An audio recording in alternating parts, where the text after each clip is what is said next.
Hello मेरे सभी विद्यार्थियों और मेरे साथियों। आज मैं आपको बर्नौली प्रमेय समझाने वाला हूँ।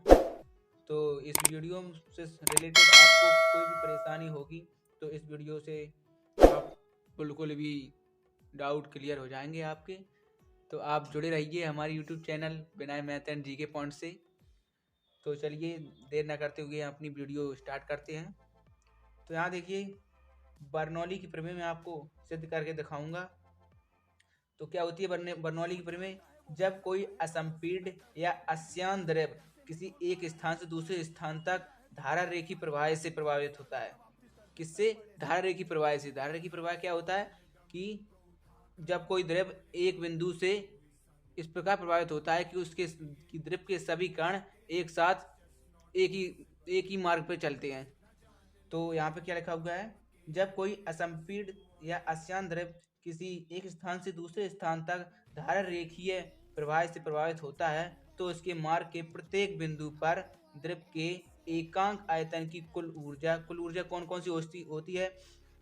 स्थितिज ऊर्जा, गतिज ऊर्जा तथा दाब ऊर्जा का योग नियतांक होता है।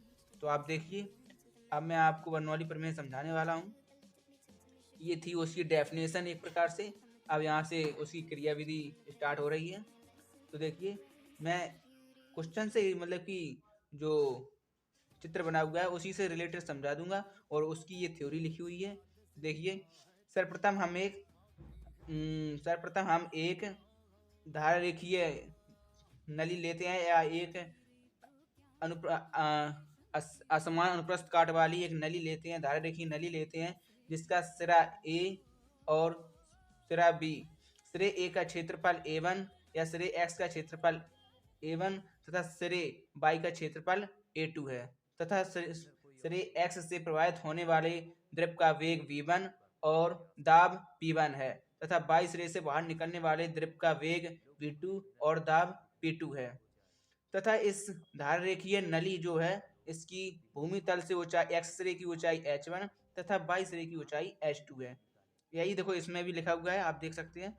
माना कि एक आदर्श द्रव जो कि इसमें प्रवाहित होगा, माना कि एक आदर्श द्रव किसी असमान अनुप्रस्थ परिच्छेद वाली नली एक्स बाई के एक सिरे एक्स से V1 वेग से जाता है। ठीक है, V1 वेग से जो जाएगा यहाँ से तथा दूसरे सिरे से V2 वेग से बाहर निकल जाएगा।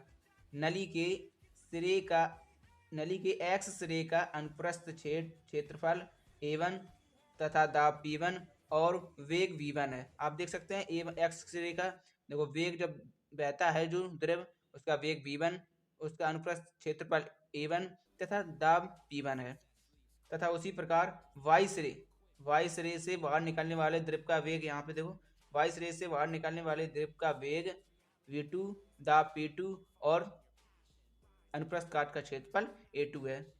बाई सिरे पर नली का अनुप्रस्थ क्षेत्रफल A2 दाब P2 तथा वेग V2 है। नली XY की पृथ्वी तल से ऊंचाई क्रमशः H1 व H2 है, मतलब कि X सिरे की ऊंचाई H1 तथा बाई सिरे की पृथ्वी तल से ऊंचाई H2 है। चूंकि A2 का क्षेत्रफल A1 से कम है, ये क्षेत्रफल A2 का देखो कम है और A1 का बड़ा है, तब V2 का वेग V1 से अधिक होगा। जिस सिरे का क्षेत्रफल अधिक होगा वहां पे वेग द्रव का वेग कैसा होगा?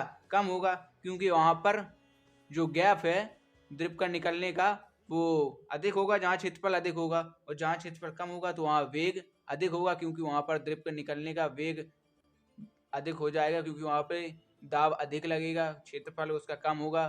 तो वहां से जिस प्रकार आप देख सकते हैं फॉर एग्जाम्पल कि जब आप समर में जो नली लगी हुई होती है उससे आप जो पानी निकलता है तो एक निश्चित वेग से निकलता रहता है। जब उसमें आप या दाब मतलब कि उसके सिरे पर दबाव डाल देते हैं या उंगली लगा देते हैं तो उसकी धार जो है वो आगे की ओर पहले की अपेक्षा बढ़ जाती है, क्योंकि वहाँ पे आप उसका जो क्षेत्रफल है कम कर देते हैं पहले की अपेक्षा।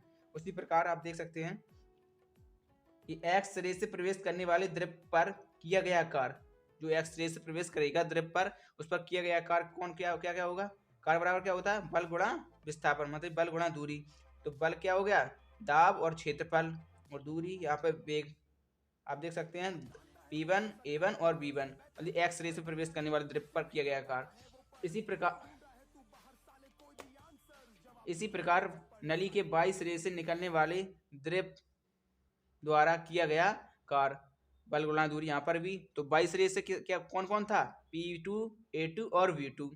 अतः द्रव पर किया गया परिणामी कार्य क्या क्या होगा, P1 A1 V1 minus P2 A2 और V2। परंतु दोनों स्थितियों में, कौन कौन सी स्थिति में, एक्स रे से प्रवेश करने वाले द्रव का आयतन और 22 रे से बाहर निकलने वाले द्रव का आयतन समान होगा। जब आप एक रे से जितना द्रव डालेंगे उतना ही द्रव तो दूसरी ओर निकलेगा। इसी प्रकार उसने कहा कि एक्स रे से जितना मतलब एक्स रे से जितना द्रव जाएगा उसका आयतन और 22 रे से जितना द्रव बाहर निकलेगा उसका आयतन बराबर होगा। तब आयतन क्या होता, तब सतता के समीकरण का क्या होता है, A1 V1 बराबर A2 V2। यहाँ पर बराबर किसके हो गए, द्रव्यमान बटे घनत्व के। घनत्व क्या है, रो, जो द्रव का घनत्व है। तब समीकरण 1 से द्रव पर किया गया कार्य, समीकरण 1 क्या था, P1 A1 V1 और माइनस P2 A2 V2। इसमें देखो मैंने A1 V1 का मान रख दिया, P1 A1 और V1 माइनस P2 A2 और V2 में देखो यहाँ पर A1 V1 और A2 V2 का मान रख देते हैं। तो P1 का ज्यों का त्यों P1 और A1 V1 की जगह पे हमने क्या रख दिया, rho upon M upon rho, तो M अपॉन रो रख दिया, माइनस P2 की जगह P2 रख दिया, A2 V2 की जगह पे हमें क्या रखना है, M अपॉन रो। तब M अपॉन रो हमने कॉमन ले लिया और P1 माइनस P2 यहाँ पे एक दूसरा समीकरण बन गया। एक्स रे से प्रवेश करने वाले द्रव की गतिज ऊर्जा क्या होगी, half M V1 square. X ray से प्रवेश कर रहा था जो द्रव, आप देख सकते हैं उसका वेग क्या था V1 और 22 रे से जो निकल रहा था उसका वेग V2। इसी प्रकार इसमें बताया गया है कि एक्स रे से प्रवेश करने वाले द्रव की गतिज ऊर्जा हाफ M V1 स्क्वायर तथा 22 रे से बाहर निकलने वाले द्रव की गतिज ऊर्जा हाफ M V2 स्क्वायर होती है। अतः द्रव की गतिज ऊर्जा में वृद्धि, अब देखिए यहाँ पे half M V2 square minus half M V1 square. अब यहाँ पे एक प्रश्न बनना होगा कि यहाँ पे मतलब कि V1 में से A2 क्यों नहीं घटाया गया, क्योंकि जिस चीज मतलब कि बड़ी होती है उसी में से हम छोटी चीज को घटाते हैं। यहाँ पे हाफ M V2 स्क्वायर अधिक है हाफ M V1 स्क्वायर से, क्योंकि जिस तरह का वेग अधिक होगा वो अधिक होगा और जिस तरह का वेग कम होगा वहाँ पे कम होगा।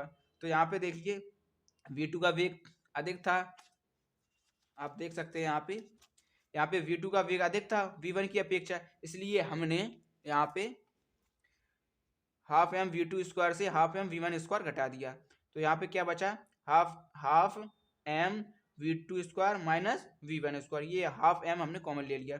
तब एक्स सिरे पर द्रव की स्थित ऊर्जा कितनी होगी, हाफ M, मतलब कि तब द्रव की स्थित ऊर्जा कितनी होगी mgh1। वैसे स्थित ऊर्जा कितनी होती है mgh, तो एक्स रे पर ऊंचाई कितनी थी पृथ्वी तल से, h1 थी, तो यहाँ पे लिया गया हाफ मतलब mgh1 तथा 22 रे पर द्रव की स्थित ऊर्जा mgh2 होती है। अतः द्रव की स्थित ऊर्जा में कमी कितनी हुई, जिस तरीके जिसकी अधिक होती है उसी में से घटाना है, तो mgh1 माइनस mgh2, तब mg कॉमन ले लिया और h1 माइनस h2। अब आगे आप देख सकते हैं यहाँ पे अतः द्रव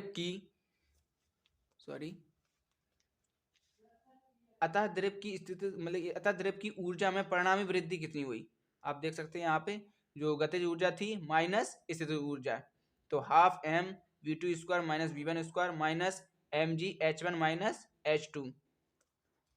यह वृद्धि द्रव पर किए गए परिणामी कार्य के बराबर होगी।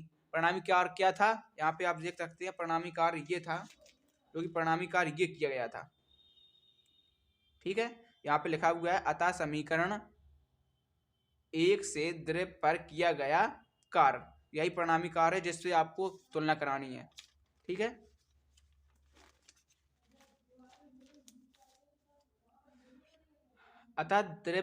अतः यह वृद्धि द्रव पर किए गए परिणामी कार्य के बराबर होती है। अतः किया गया परिणामी कार्य बराबर किसके होगा, ऊर्जा में परिणामी वृद्धि जो अभी निकली हुई है यहाँ पे, जो आप देख सकते हैं यहाँ पे जो परिणामी वृद्धि निकली हुई है वही इसकी बराबर होगी परिणामी कार्य के।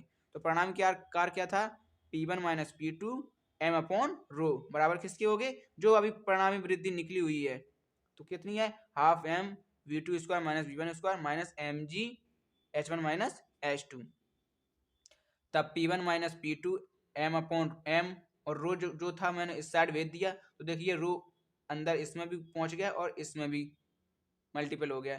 तो P1 माइनस P2 m और हाफ का भी अंदर गुणा करा लिया, देखो m सिर्फ रह गया है, हाफ का गुणा करा लिया तो हाफ रो का जो इस यहाँ से गया था रो v1 v2 square minus v1 square minus m यहाँ पे बाहर ले लिया कॉमन, इसका भी और इसका भी जो m था वो हमने बाहर कॉमन ले लिया जो द्रव्यमान है। तो यहाँ पे रो और ये g, रो कहाँ से आया, जो यहाँ से मल्टीपल यहाँ पे गुणा हो गया था यहाँ से क्रॉस गुणन में, तो रो g h1 माइनस h2। तब तो m से m कट गया तो P1 माइनस P2 बराबर हाफ जो था हाफ रो v2 स्क्वायर, इसको मैंने अलग अलग कर लिया तो हाफ रो v1 स्क्वायर ये हो गया माइनस रो जी h1 और माइनस माइनस प्लस रो जी h2। तो आप देख सकते हैं यहाँ पे P1 प्लस जो A1 वाले जितने हैं वो इस साइड आ सकते हैं और V2 वाले जो टू वाले हैं वो उस साइड जा सकते हैं। तो देखिए A1 P1 मतलब P1 तो हाफ रो V1 को मैंने इस साइड लाया तो ये प्लस का हो गया और रो जी H1 को मैंने इस साइड लाया ये भी प्लस के हो गए बराबर ये जो P2 थे इस साइड आ गए तो प्लस के हो गए P2 प्लस हाफ रो V2 स्क्वायर और प्लस रो जी H2। अतः या हम ऐसे भी लिख सकते हैं P plus half rho v square plus rho g h बराबर क्या हो गया, नियतांक, क्योंकि ये इसके बराबर हो गया तो ये एक नियतांक बनेगा। यह बर्नौली की प्रमेय होती है, ठीक है। इस प्रकार बर्नौली की प्रमेय प्रवाहित द्रव के लिए ऊर्जा संरक्षण सिद्धांत पर कार्य करती है। किस पे, ऊर्जा संरक्षण सिद्धांत पर, ठीक है।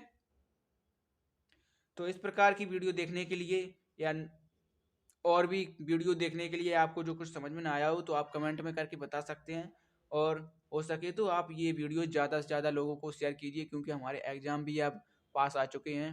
तो हम सोच रहे हैं कि जिस मतलब कि लोगों की या जिन लोगों को नोट्स बनाने में प्रॉब्लम हो रही थी तो उनके लिए मैंने ये अपनी नोट्स की वीडियो डाल दी है। तो इसी प्रकार की वीडियो देखने के लिए हमारे चैनल को सब्सक्राइब करें, शेयर करें, लाइक करें, ठीक है। Thanks for watching.